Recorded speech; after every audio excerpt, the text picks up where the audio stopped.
അപ്പോഴും നമ്മുടെ റെസിപ്പി ഉണ്ടല്ലോ കൂട്ടുകാരെ, അടിപൊളിയാണ്. ഇനി ഇതൊന്ന് കട്ട് ചെയ്ത് നോക്കാം.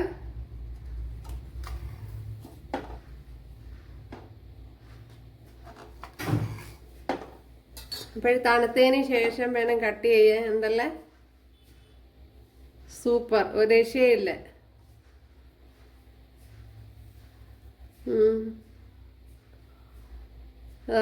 സ്പോഞ്ച്. അപ്പോൾ ഇന്ന് ഇതേപോലെ ഒരു റെസിപ്പിയാണ് തയ്യാറാക്കുന്നത്. ബ്രേക്ക്ഫാസ്റ്റ് ആയിട്ടോ അല്ലെങ്കിൽ പിന്നെ സ്നാക്സ് ആയിട്ടോ ഏത് രീതിയിലും ചെയ്യാം. ഹായ് കൂട്ടുകാരെ, സെലം പ്ലസിലേക്ക് സ്വാഗതം. ഇന്ന് ആവിയിൽ വേവിച്ചെടുത്ത ഒരു ഹെൽത്തി ആയിട്ടുള്ള ഒരു സ്നാക്സ് നോക്കാം. സ്നാക്സ് ആയിട്ടും ബ്രേക്ക്ഫാസ്റ്റ് ആയിട്ടും കഴിക്കാവുന്നതാണ്. അതിനായിട്ട് ഇവിടെ 1.5 ഗ്ലാസ് ശർക്കര എടുത്തിട്ടുണ്ട്, അതായത് 1½ ജാഗറി എടുത്തിട്ടുണ്ട്. ഇതിനെ ഒന്ന് ഉരുക്കിയെടുക്കണം. ഇതിലേക്ക് ഇനി കുറച്ച് വെള്ളം ചേർത്ത് കൊടുക്കുക. ഒരു 1/2 ഗ്ലാസ് വെള്ളമൊക്കെ വരും, 1/4 ഗ്ലാസ് വെള്ളമൊക്കെ വരും ചേർത്ത് കൊടുത്തത്.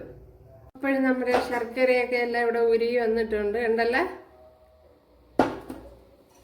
ഇതിനെ ഇനി ഒന്ന് അരിച്ചെടുക്കണം.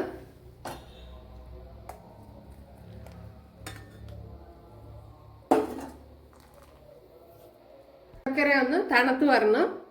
ഇതിലേക്ക് കുറച്ച് ഒരു 3 ഏലക്ക ഞാൻ പൊടിച്ചെടുത്തിട്ടുണ്ട്, അത് ചേർത്ത് കൊടുക്കാം. ഇതിലേക്ക് ഗോതമ്പ് മാവ് ചേർത്ത് കൊടുക്കുക, അതായത് വീറ്റ് ഫ്ലോർ.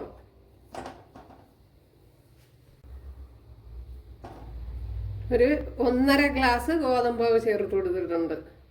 ഇതിലേക്ക് ഇനി ആവശ്യത്തിനുള്ള ഉപ്പ് ചേർത്ത് കൊടുക്കുക. ഇനി ഇതിലേക്ക് ശർക്കര ചേർത്ത് കൊടുക്കുക.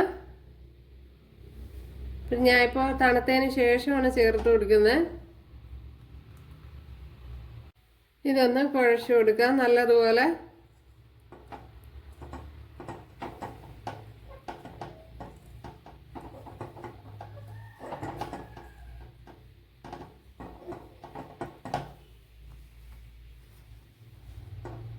ഇനി ഇതിലേക്ക് ഇപ്പോഴിത് കറക്റ്റ് അളവിന് തന്നെ വന്ന് ശർക്കര ഉണ്ടല്ലേ, ഒരുപാട് വെള്ളമൊന്നും കൂടിയിട്ടില്ല. അപ്പോൾ 1.5 ഗ്ലാസ് ശർക്കര എടുത്തിട്ട് അതിൽ 1/2 ഗ്ലാസ് അല്ലെങ്കിൽ 3/4 ഗ്ലാസ് വെള്ളം ചേർത്താണ് ഉരുക്കിയെടുത്തത്. ഇതിലേക്ക് ഇനി നല്ല കട്ട തേങ്ങാപ്പാൽ ചേർത്ത് കൊടുക്കുക.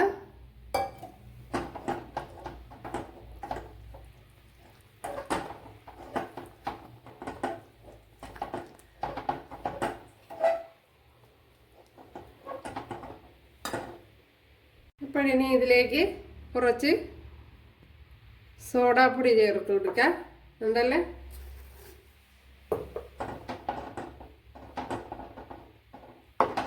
അപ്പോഴേ നല്ല പോലെ ഒന്ന് കലക്കിയെടുക്കണം. അപ്പോഴേ വെള്ളം കൂടി പോകരുത്. ശർക്കരയിൽ വെള്ളം ചേർക്കുമ്പോഴും തേങ്ങാപ്പാൽ എടുക്കുമ്പോഴും ഒന്നും കൂടി പോകരുത്. അപ്പോഴേ ഇതേ അളവിലായിരിക്കണം.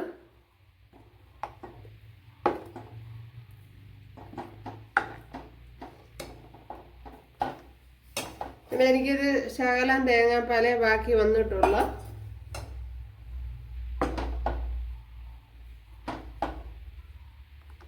അപ്പോഴാ കണക്കിന് വേണം. അപ്പോഴും 1.5 ഗ്ലാസ് ശർക്കരയ്ക്ക് 1.5 ഗ്ലാസ് ഗോതമ്പ് മാവാണ് എടുത്തിരിക്കുക. പിന്നെ കൂടുതൽ മധുരം ആവശ്യമുള്ളവർക്ക് കുറച്ചുകൂടി ശർക്കര എടുക്കാം. അപ്പോൾ വെള്ളം കൂടാൻ പാടില്ല. ഓക്കെ, വെള്ളം അതിൻ്റെ പരുവത്തിന് ഇരിക്കണം. ഇപ്പോഴിവിടെ പാത്രത്തിൽ കുറച്ച് വെള്ളം വെച്ച് കൊടുത്തിട്ടുണ്ട്, ഒന്ന് തിളയ്ക്കണം. ഇപ്പോഴിതിലേക്ക് ഈ പാത്രത്തിലോട്ട് കുറച്ച് നെയ്യ് ഒന്ന് തേച്ച് കൊടുക്കുക. നെയ്യോ വെളിച്ചെണ്ണയോ എന്തായാലും മതി.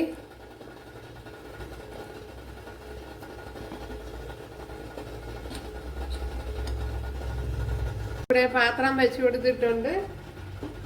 അതിലേക്ക് നമ്മുടെ മാവ് ചേർത്ത് കൊടുക്കാം.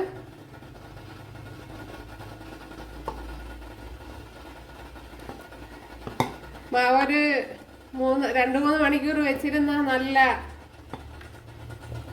സോഫ്റ്റായി വരും. ഇത് ഒരു 1/2 മണിക്കൂർ എന്തര വെച്ചിരുന്നുള്ള.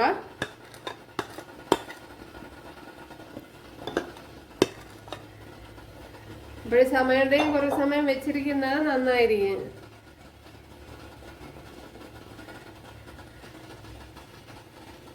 ഇനി ഇതൊന്ന് അടച്ചു കൊടുക്കാം.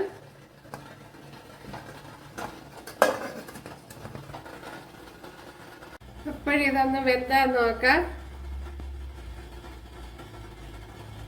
അപ്പോഴിത് വെന്തിട്ടുണ്ട് ഇവിടെ ഉണ്ടല്ലേ. നമ്മുടെ സ്നാക്സ് കണ്ടല്ലോ കൂട്ടുകാരെ, പാത്രത്തിൽ നിന്ന് ഇളക്കി എടുത്തിട്ടുണ്ട്. അടിപൊളി സൂപ്പറായിട്ട് കിട്ടിയിട്ടുണ്ട് കണ്ടല്ലേ. ഒരു രക്ഷയില്ല, നല്ല പെർഫെക്റ്റ് ആയിട്ട് വന്നിട്ടുണ്ട്. അപ്പോൾ കൂട്ടുകാരെല്ലാവരും ചെയ്ത് നോക്കാം.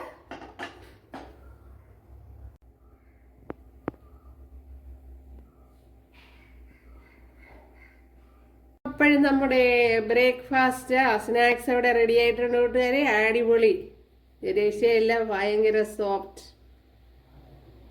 ഉണ്ടല്ലേ.